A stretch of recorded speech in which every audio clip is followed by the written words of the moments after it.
Hello, my lovely friends, it's Margaret. Welcome back to the channel. It is that time again. Time for me to build another TBR, which hopefully I will not ignore this time. Those of you that have been here before, you know the drill, you know how Fablen works. But for those of you that are new, Fablen is my role-playing TBR game. I play a character called Magdalene Embercloak, and basically, I pull prompts. The prompts decide what books I'm going to read every month, and if I don't read those books, I'm in trouble. I face consequences. I have about as much idea of what I'm going to be reading in June as y'all do. We're finding it out together. It's great. But first, we have to find out how I did with all the books I was supposed to read last time. It's not as bad as it could be, but it's not great either. So, the last time that we saw Magdalene and her questing party, they had recently departed from a goblin encampment in the Dragonspine Mountains. These goblins are currently bound to do the bidding of a sorcerer that they believe is located in Wandermere. Magdalene and her party did agree to help the goblins out by locating the sorcerer and undoing the spell that he has put them under. Now, due to the amount of damage that these goblins have done to some of the farms surrounding Wandermere, obviously not of their own choosing, but you know, Magdalene and her party decide that they are going to keep this particular mission on the down lows. They feel that their best course of action is going to be seeing if any new magic users have been noticed by the people of Wandermere. And so they fall on the time-honored tradition of going to the tavern and listening for all of the hot gossip. If the angle changed, it's because we spilt an entire glass of water beneath the bed. Today's just not been the day. It's fitting that that would happen before we roll our first consequence. Does not bode well. Here's what's happening. I'm going to roll this d20, and if I get a 6 or higher, I get away scot-free. Don't have to worry about anything. No consequences. If I get 5 or lower, I am going to have to add pages on to a quest. So let's just see what we get first.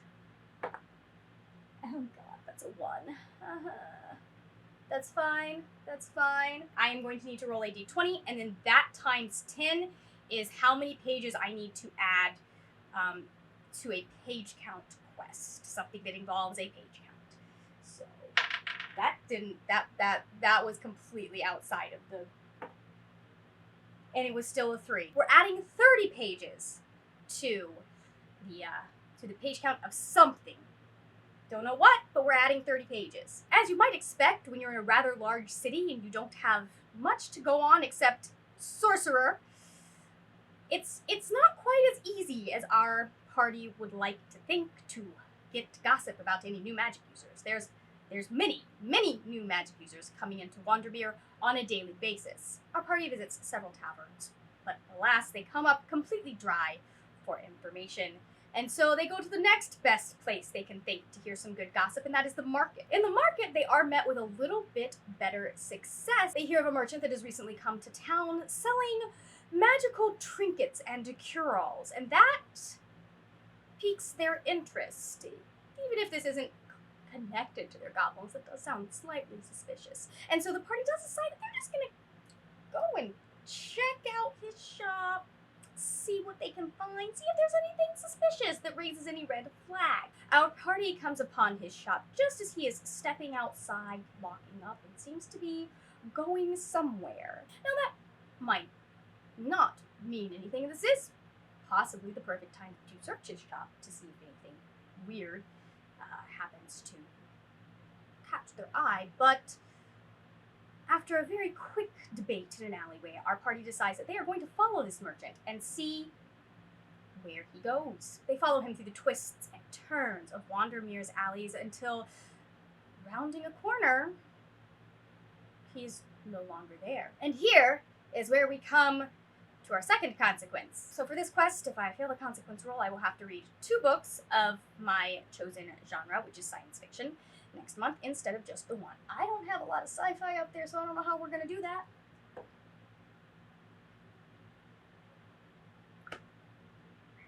That's a 2. So out of the 8 books, 2 of them have to be science fiction. I can work with that. I am paying for how well the last one went. That's what's happening. I'm paying for succeeding on every single roll last time. It's fine. Just let's move on. Our party is rather stumped for a moment by the fact that the person they were following has disappeared in what appears to be a dead-end alley.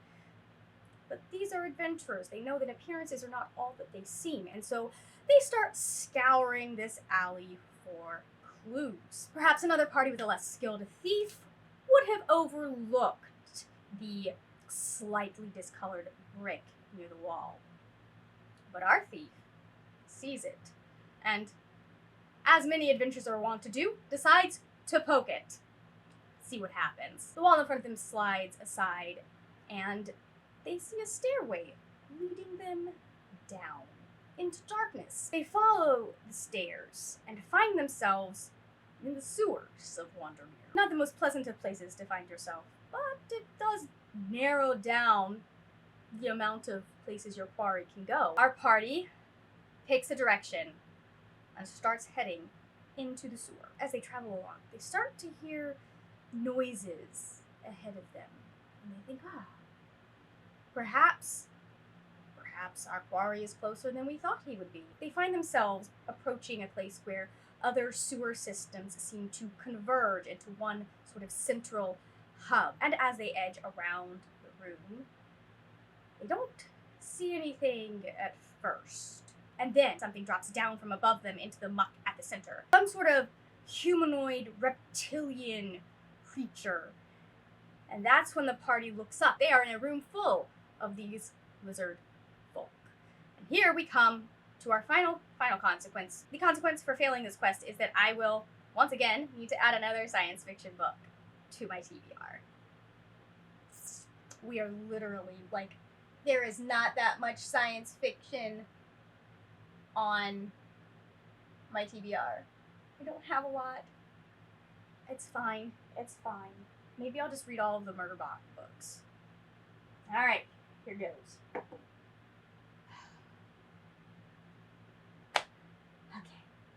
Okay. We're good. That was a 6. Our party has a strong suspicion that they have gone the wrong way and decide to turn around and hightail it back to where they started. They can hear behind them the sound of these lizard folk scrabbling down the wall, coming behind them as they run. With the help of a few well-placed spells, they do manage to get away, finding the staircase that leads up to the street and leaving the sewers behind. And that is where we will leave Magdalene and her friends until next time. So that's how last month went. The last 2 months. In my defense, I did finish Little Thieves. I just didn't finish it in April. That's kind of the point of this game. Alright, first prompt.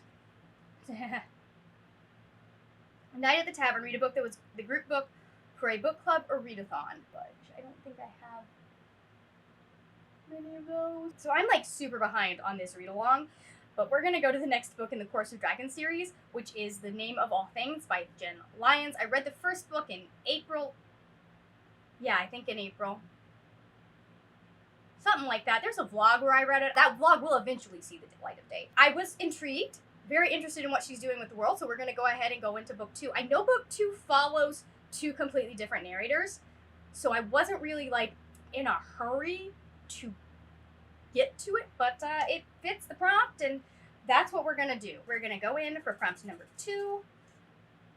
This one, why do I keep choosing skin? Haggling at the market. Oh god, read a book with a final page count that ends in a 9.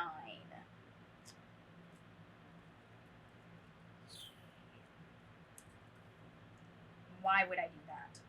Why would I be so freaking specific? We will be reading The Atlas Paradox by Alvy Blake. This is the second book in the, I don't know what the title of this, but it's a sequel to the Atlas 6. It's Dark Academia.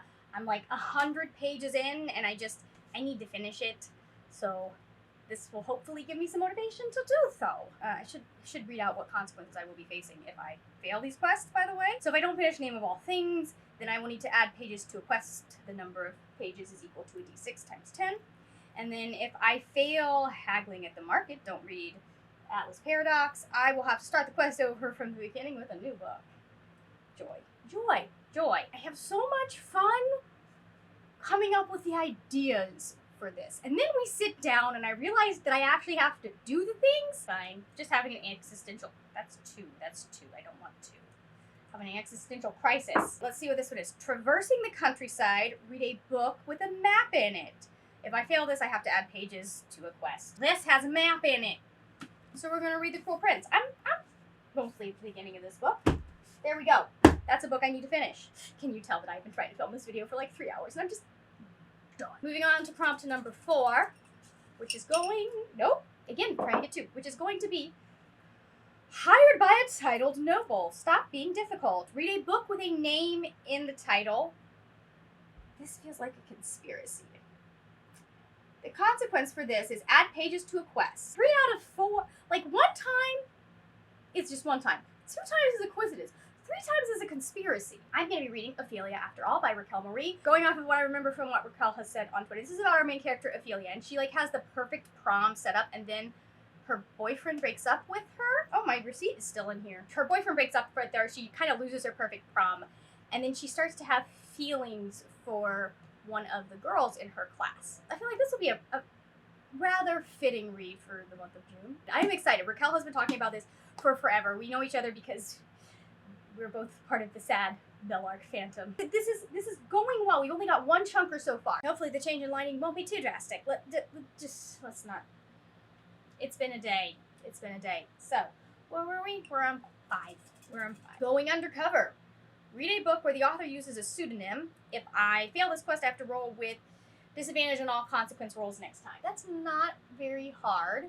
I know what we're doing. I've been wanting to reread this series since, basically since the minute I finished the first book. So now is as good a time as any to do that, especially since I need to fit 2 science fiction on this, and I've only got none at the moment. So we're going to read Leviathan Wakes by James S.A. Corey. This is a reread. It is about a crew that, it's about a lot of stuff, but basically this entire series revolves around a crew. They are the survivors of an attack. They end up being the only 5 people that make it off of their ship alive while responding to a distress beacon, and then from there they end up just getting dragged across the galaxy multiple times trying to figure out stuff. It's got space zombies, it's got biological plagues, it's a good fun time. I have so much, I just love it. If you want more like actual thoughts about it, there's a review that you can watch. So anyways, we're gonna read this.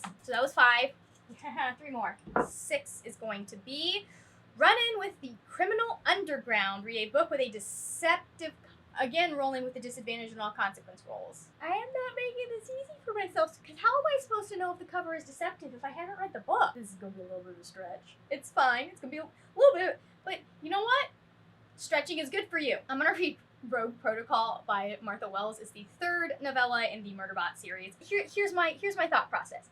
These covers make it look like they're very technical, like heavy sci-fi series about like robots, and they're not. They're about Murderbot, who just wants to watch his shows in peace and doesn't want to feel feelings. They're just a cinnamon roll, and that's what we're going with. We're going with it's a series about feelings and existence and figuring out who you are, and this makes it look like it's like this sci-fi political adventure type. Anyways, you get do you get where I'm going with this? You get that, right? Okay, I'm not, words, they don't work right now. That clears out both of my science fiction requirements. I've got a backlist book on there now.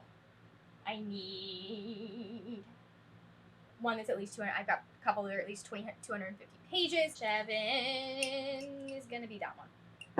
With a thick one. Interspecies relations. Roll a d6 and read a book that meets the TBR requirement of a species besides your own. Reroll if you get your own species. I thought we were done with the rolling. I'm not pulling the camera out for that. I'm just gonna roll, and you guys will have to believe me. It's a 4. What's a 4? I pulled this information out 1 time and used it to create my own character, and I haven't looked at it since. Halfling. I need to read children's lit. Okay, for that one, I am going to do Beyond the Saltwise Sea. What is it? It's something with the Saltwise Sea. It's the 2nd book in the Woodward Wall series, which is absolutely delightful. If you haven't read the Woodward Wall series, like, just read it. It's for the kids that love, like, Narnia and all of that, and, like, it's delightful. Along the Saltwise Sea by A. Deborah Baker, which is also Shannon McGuire of the Werewolf Children's series. While we're thinking about it, I am going to go request that from my library, because it. If I don't do it now, I will forget. The final prompt to pull is this one, I guess. Oh, Trapped in the Dark. Read a book with Night on the cover. You cannot start any new book quests until this book is finished. I will be reading Book of Night by Holly Black because I need to. That's how it is. I know nothing about this book. I just know that it is by Holly Black, and I've enjoyed the Cruel Prince series very, very much. I like her writing. I like her characters, and so maybe I will like this one as well. I know there are people that have been let down by this, but I don't know. It has to do. The main character's name is Charlie, and it has something to do with. Something to do with shadow magic. I don't know. I need to know much more than that. I'm a very easy sell. So these are most of the books that I will be reading for the month of June, I guess. June is what we're going with. It's not a bad stack. We've only got 2 chunkers in there, and one of them I already know is going to read very quickly because it read very quickly the first time. Not that I was the one reading it. Actually, I don't know. Does it read very quickly? Not sure. Don't care. I'm reading it. This is so much smaller than the last one. Like I can lift it without. Do you guys remember the last one where I was like, oh my god, that's heavy. This is so many. I don't even have to think about it. That's nice. That's good to know. That's a relief. Honestly, that's a relief. So rather than, you can let me know what you're reading in the month of June, but what I really want is I want you guys to suggest what you would read to fulfill the read a book with a deceptive cover prompt. I need some help with that because that just. I know it's a bit of a stretch. I might. If you catch me with something, I might read that instead. Thank you so much for watching. If you enjoyed this video, please give it a thumbs up and check out the other videos that are over here. That is it for now, my friends. Happy reading, and I will see you later when we will talk about more wordy, nerdy things. Bye! I'm going to try and speed through this as best I can, just because the best time for lighting in my room also coincides with when it's really, really hot in my room. So I am melting. I've got the fan on. It's still hot.